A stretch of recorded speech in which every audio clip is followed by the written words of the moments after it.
Quantum Leap.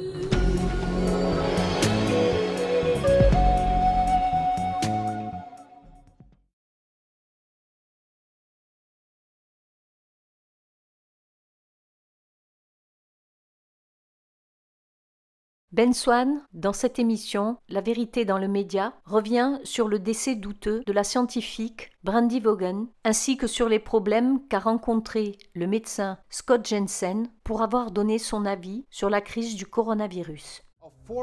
Une ex-représentante pharmaceutique des laboratoires Merck qui s'est ensuite ardemment employée à informer les gens sur la vaccination est soudainement décédée d'une manière très étrange.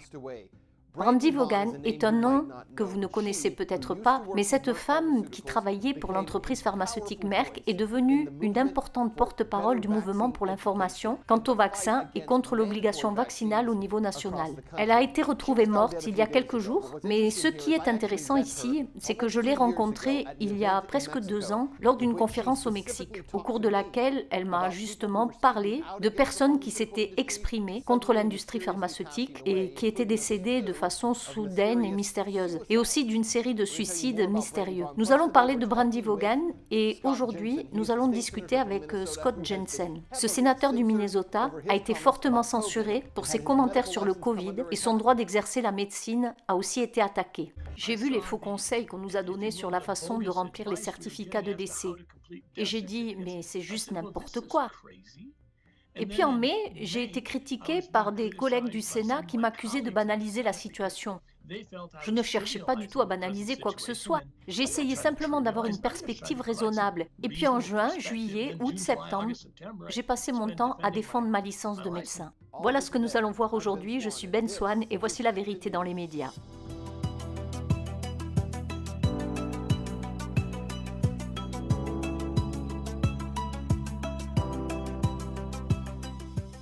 Bonjour tout le monde, bienvenue à l'émission. On a beaucoup à discuter aujourd'hui. On voudrait commencer par parler de Brandy Vaughan qui, comme je l'ai annoncé, est décédée il y a quelques jours. C'était une femme formidable. Elle s'est battue pour promouvoir les informations sur les vaccins et elle s'est aussi fortement élevée contre l'obligation vaccinale. Aujourd'hui, comme je l'ai dit, nous allons aussi parler avec le sénateur Scott Jensen de l'État du Minnesota. Il a été lui-même vivement critiqué pour ses commentaires sur le Covid et pour avoir simplement demandé des réponses raisonnables face au virus. Son permis d'exercer la médecine a été menacé. Non pas une, mais 2 fois. Et la commission médicale du Minnesota lui a presque retiré. Nous abordons cela dans 1 minute.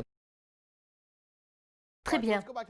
Alors revenons à Brandy Vaughan qui, comme je l'ai mentionné, s'est vivement exprimée au plan national contre les vaccins obligatoires.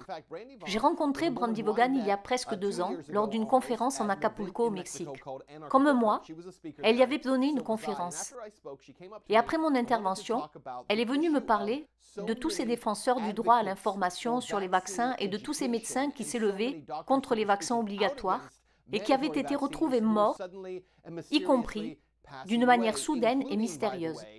Soit dit en passant, ceux qui se seraient suicidés, parfois au détour d'une simple promenade. Cette question la préoccupait beaucoup.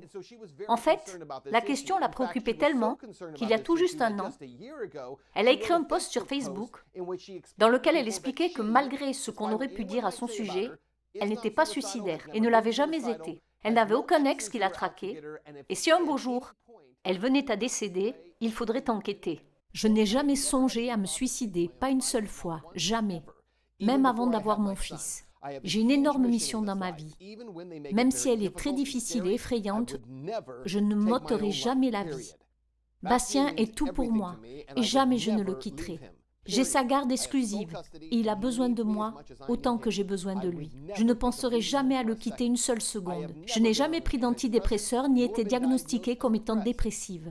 Si vous entendez des choses comme ça sur moi, n'y croyez surtout pas. Et ainsi de suite. Je trouve ça très intéressant car pour l'avoir rencontré en personne et lui avoir parlé de ce thème, Brandy était extrêmement préoccupée par le nombre sous-estimé de décès de médecins et de lanceurs d'alerte sur les vaccins qui disparaissaient dans des conditions très étranges.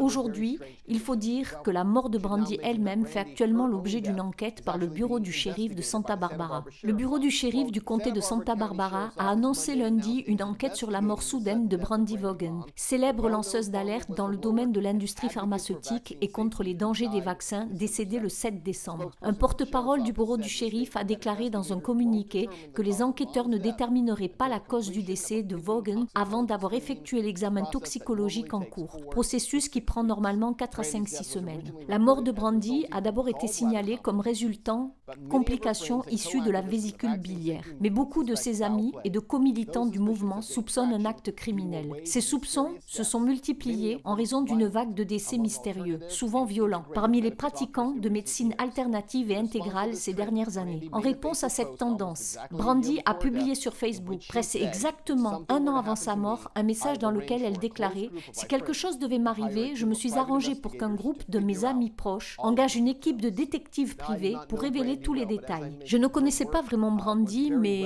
comme je l'ai déjà dit, elle était très connue pour ses actions. Elle était très engagée pour promouvoir une meilleure défense et une meilleure information quant au vaccin. Et encore une fois, elle s'est élevée contre la vaccination obligatoire qui est aujourd'hui un thème bien d'actualité. Nous vous en parlons depuis des mois. Les vaccins obligatoires deviennent de plus en plus une réalité. Il ne fait aucun doute qu'ils sont bien là. Le problème, bien sûr, c'est que sur les réseaux sociaux, on est très vite censuré dès qu'on émet un avis contraire, même si on fait preuve de bon sens. Le docteur Scott Jensen, de l'État du Minnesota, le sait bien mieux que quiconque.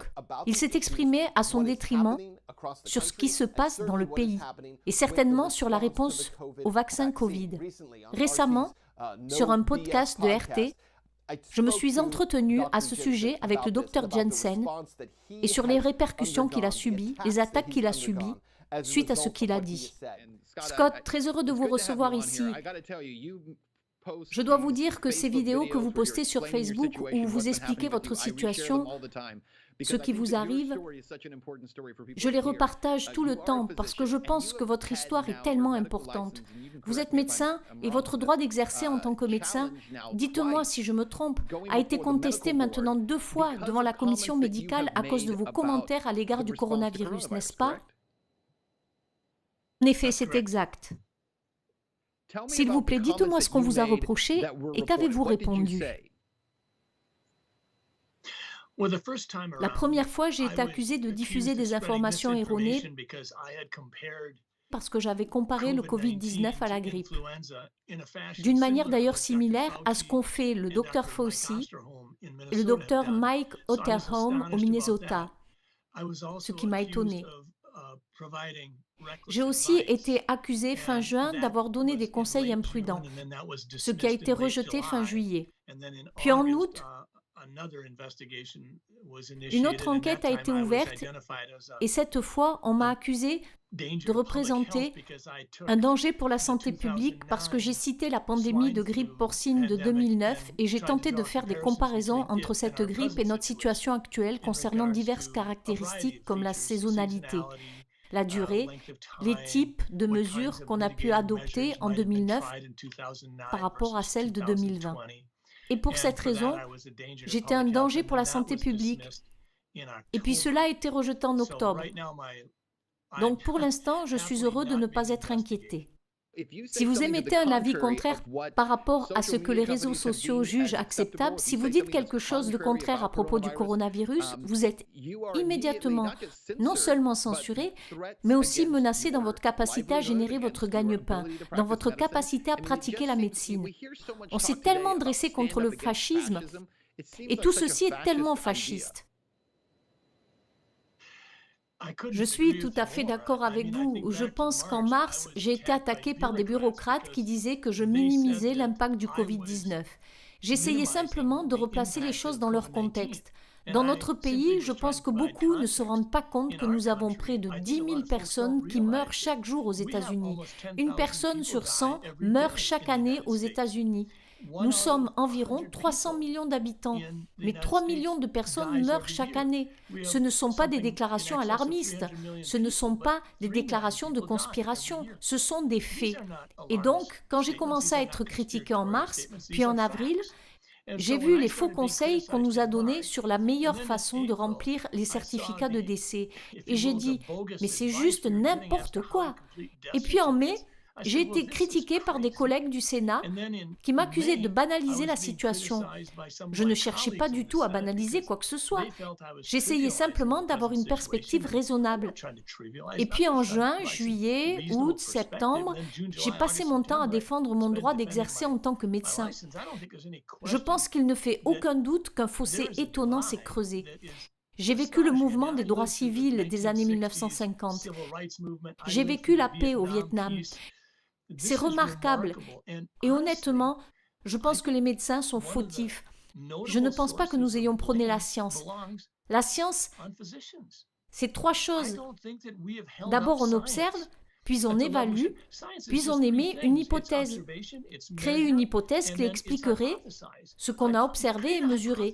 Et ensuite, mettre en place une expérimentation pour confirmer et démentir l'hypothèse de départ et demander à d'autres scientifiques de faire de même. C'est à ce stade que nous avons la science. Mais si vous regardez ce que nous avons fait en 2009 et ce que nous faisons maintenant, tout a changé en un clin d'œil, il y a 4 ou 5 mois. Vous parlez de la grippe porcine et de la manipulation mentale. Oui, si on regarde ce qu'on a fait avec la grippe en 2009, la grippe porcine, et si on regarde ce qu'on a fait maintenant et les politiques de limitation de risque, en 2009, nous n'avons pas fermé les écoles, nous n'avons pas confiné, nous n'avons pas déliré avec les masques, nous n'avons rien fait de tout ça en 2009. Tout a basculé il y a 4 ou 5 mois. Non pas parce que nous avions de bonnes données scientifiques, que nous avons fait des études contrôlées randomisées, des études en double aveugle, des études évaluées par des pairs, mais parce que nous avons cédé à la panique et à la peur, et parce qu'on a fait tout et n'importe quoi. On s'est dit que le ciel nous tombait sur la tête, qu'il fallait faire quelque chose, et donc on a rendu le port de masque obligatoire. Je préfère ne pas m'y confronter, mais si on a des personnes vulnérables qui pensent bien faire en portant le masque, eh bien cela leur nuit. Et on est en train de les bercer dans l'illusion qu'elles sont protégées. Il faut nous concentrer sur la réelle protection des personnes vulnérables. Ce sont ces personnes-là qu'il faut mettre en quarantaine, qu'il faut davantage soutenir. Mais nous avons fait tout le contraire de ce qu'il fallait. Nous avons pris la population la moins vulnérable, la tranche des 0 à 30 ans, et nous les avons enfermés. On a dit pas d'école, pas de phonétique, pas d'apprentissage de la parole, ni de l'écriture pour les enfants de 6 ou 7 ans avec un professeur sans masque. Ce que nous avons fait, nous allons le payer pendant des décennies.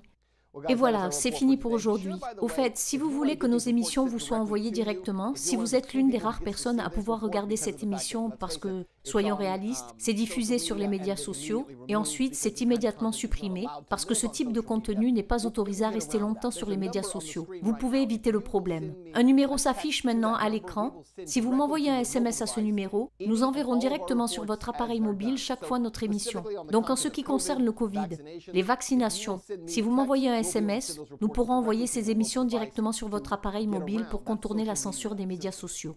Merci de partager cette vidéo, de vous abonner à ma chaîne, d'activer la cloche, de liker. Et pour me soutenir, si vous le pouvez, il y a un lien PayPal en description sous cette vidéo. Merci, à bientôt.